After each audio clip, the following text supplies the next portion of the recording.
Get him, Carrie. Uh-oh. Why is she being bullied? Why is that wrong? Why is she being bullied for acknowledging something that's smart, truth, and factual? Well, a couple things. Number one, whether you're an athlete or anyone else, if I hear you use the phrase "my truth," I immediately then discount everything else you say because there isn't my truth or your truth. There's just the truth.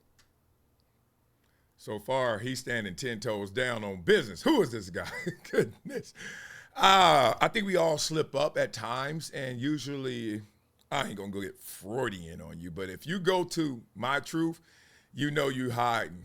You know you hiding right there in plain sight because somebody else is saying, what? Are you giving me a version of reality, which is called perception, that ain't real? It's real to you. You feel it, but come on, y'all. We know there's the truth. We know there is the reality.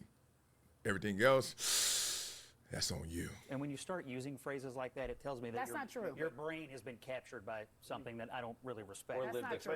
Number two. That's not true. Captured. He gonna say it. Captured. Uh-oh, you've been programmed. What is it, the red and blue pill? You took the wrong one? Number two. Blue. The attention the league got this year was amazing, and it was all because of her. She is an amazing player. The arenas were full when she played in them. The TV ratings were up when she was on television. That's undeniable. But Facts. the league still lost like $40 million this year. And it's never made money. And to me, when you're talking about respecting people who built something, what did they build? A league that loses money every year? She has the capacity. What do you mean, to what did they possibly- build? What do you mean, what did they build? What kind of a business did they build? The reason why Oh, see, this is the conversation now everybody ready to have. We are. What did they build? It feels disrespectful even asking that. I know, I feel it right now. God dang, Wiley, why you doing that? Because to put in the work, imagine you have a business, right? And you there from ground zero, day one. You building that thing, and you building it. You waiting for it to hit, right? You selling candy bars, and you're waiting for The Rock to one day just do a Instagram video of you, and you eating that candy bar, and he said, give me some of that. And it goes viral. Next thing you know, you can't keep the candy bars. They selling out everywhere, right? You're waiting on that moment. But up to that moment, what did you build? Well, you look at the WNBA, up to that moment where Caitlin Clark said, let me keep that candy. Let me take a bite of it. Sue Bird done tried, Diana Taurasi done tried, Lisa Leslie done tried, Candace Parker done. Everybody done took a bite of this candy.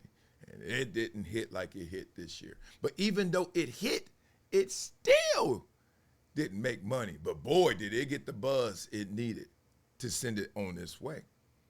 You couldn't get a ticket to a Caitlin Clark WNBA game. Everybody else you could. But if Caitlin was on the court, good luck with that, right?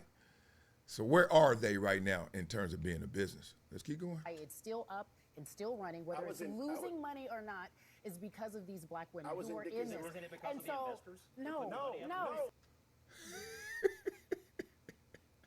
Did y'all just hear that line? Did y'all just hear that line? Oh, my God. This business, the WNBA, still up and running because of these black women. And he said, it wasn't just because of the investors, because of the NBA subsidizing it.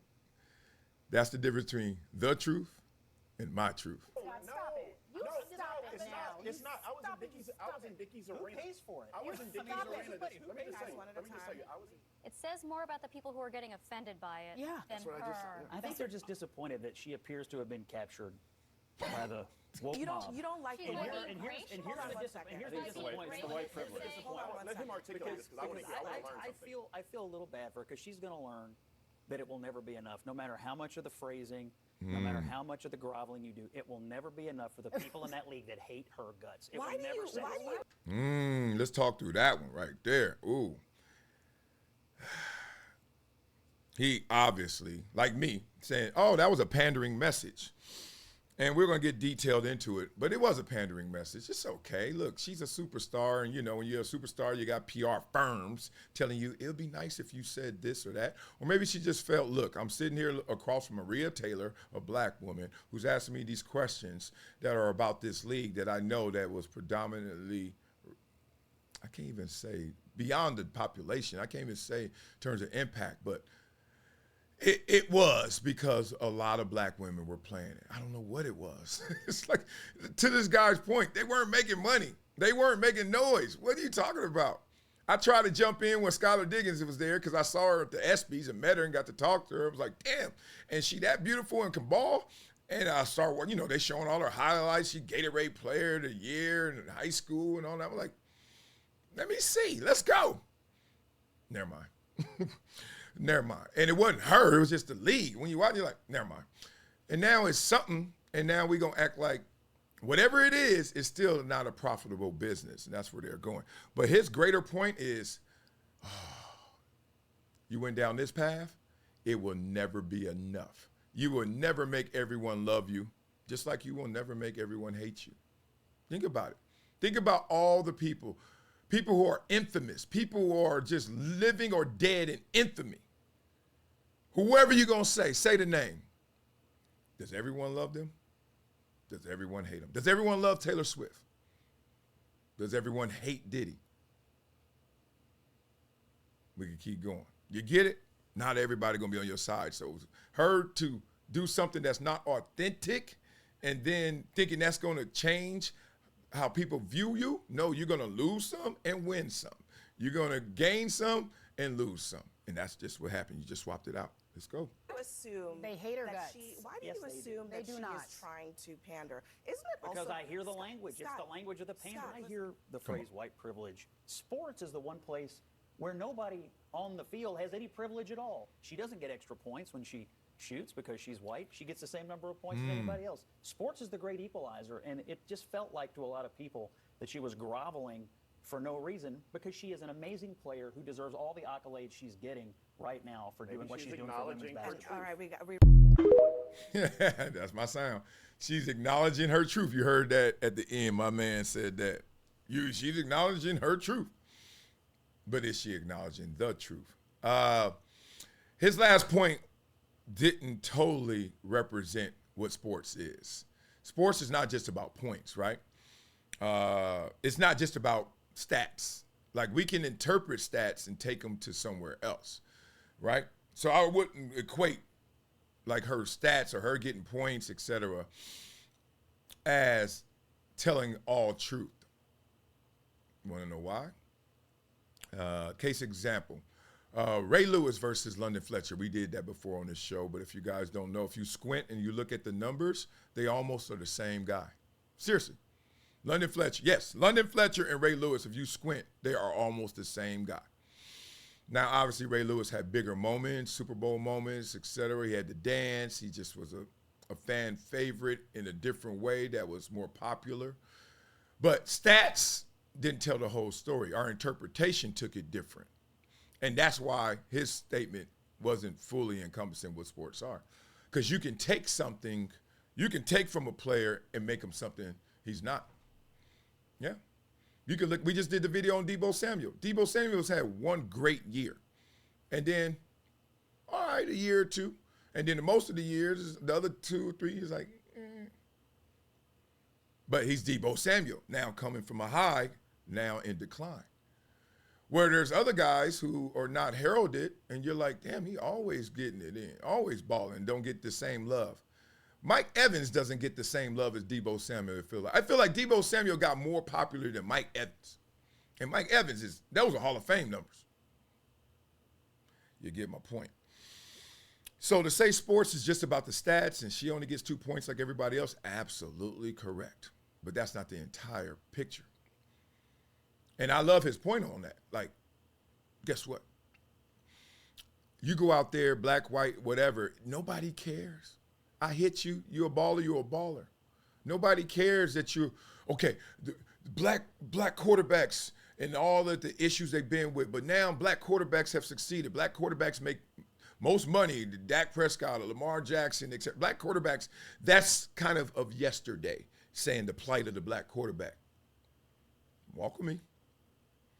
We went from Warren Moon, couldn't even play quarterback in the NFL, to then you fast forward, you got Doug Williams in the Super Bowl. Then you fast forward, the 90s, we had Randall Cunningham, and then It turns into Mike Vick in 2000, Donovan McNabb, etc.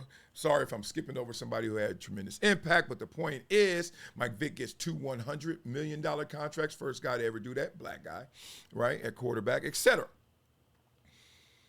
Now, you look up top 5 paid players, there's like 3 of them black, etc. It's behind us, right? And then here comes Josh Allen. Black, you don't own a black quarterback lane, like you mobile and you a black quarterback and mobile quarterback's the only way. Like no one owns that. Josh Allen, white. Justin Herbert, hybrid, he can run a little bit. He's fast. He doesn't run like Josh Allen. You don't own that. Steve Young used to do that, right? When they try to say, oh, it was the plight of the black quarterback and they only want mobile quarterbacks in black and Steve McNair. No, they want a quarterback at a certain point. Right now, we just want a baller. We don't care if she's white. We don't care if she's black. You want to know why? Wait till Juju gets to the league. You don't believe me? Now, Juju may not have the it factor. We talked about that. It seems like Caitlin Clark not only hit it from the logo, but it factor. Juju comes in hitting from the logo with it factor, will take this league to new heights, will be the real challenger of Caitlin Clark, not Angel Reese. Right? Just think about it. I think Angel Reese will kind of form more into the Dennis Rodman role, which is no slight because Dennis Rodman was a superstar. Everywhere he went, he won, right? But I think it's going to be a Juju, Caitlin Clark conversation. And then Caitlin Clark, maybe Juju should have already been in the WNBA because then you wouldn't have to hide behind white privilege. Like, oh, yeah, it's all big because I'm white. Because then Juju could have been there to counter that. Like, nah. I'm selling these arenas out too. Y'all think Juju going to sell out arenas? Beat it up in the comments. We have to wait to the tournament this year for me to make my ultimate decision on that. This year. Because, you know, Paige is still out there. She got her new shoe. Paige Beckers is coming. I just want to see. Because there's a difference between being a star, superstar, and then you just like box office. Like, dog, you just got to see it. You know, Mike Tyson. A lot of boxing purists were saying Mike Tyson ain't the best boxer heavyweight ever.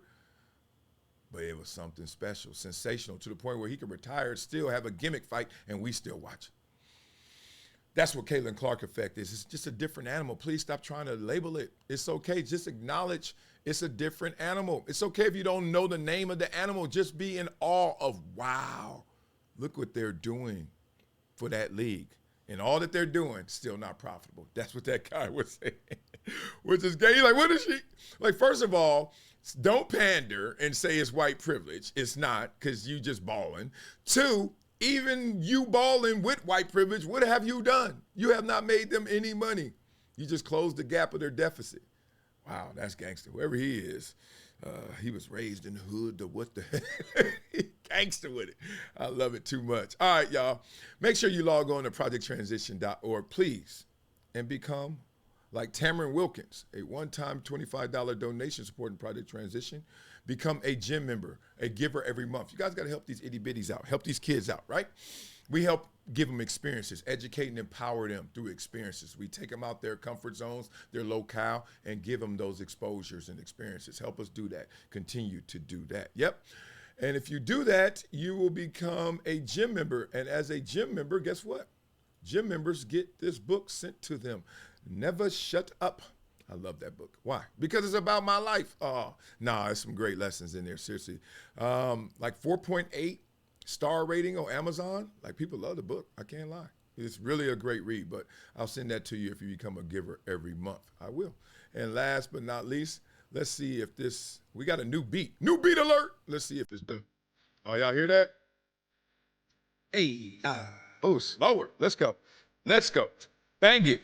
Yo, what's up with your flow, Wiley? Yo, it make me laugh, it keep me smiling. Yo, Carrie champion, she riding with Clark. Huh, claiming Caitlin's the queen, lighting the spark. Yeah, dropping deep threes, she playing it smart. Everybody feeling her, the best in the art.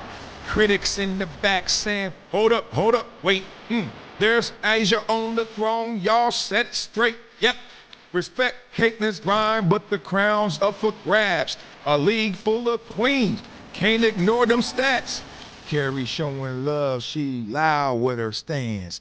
But the dollars in the cut ain't giving it a chance. Is it hype? Is it real? The debate over the game? You better bring the skill. Yo, the W's, D can't be just one name. Caitlin's got fire, but it's not the whole thing. Respect every baller who be changing the scene. This ain't just about Caitlin. It's a little whole league full of dreams on a mission. Y'all know what they got? Ambition. Transition into new positions. I ain't seen this before. Never no renditions. This seems like something different that I be seeing. I be seeing Caitlin getting, and I be believing that when Juju come, it's gonna be a whole different thing. Y'all don't believe me? Wait, man.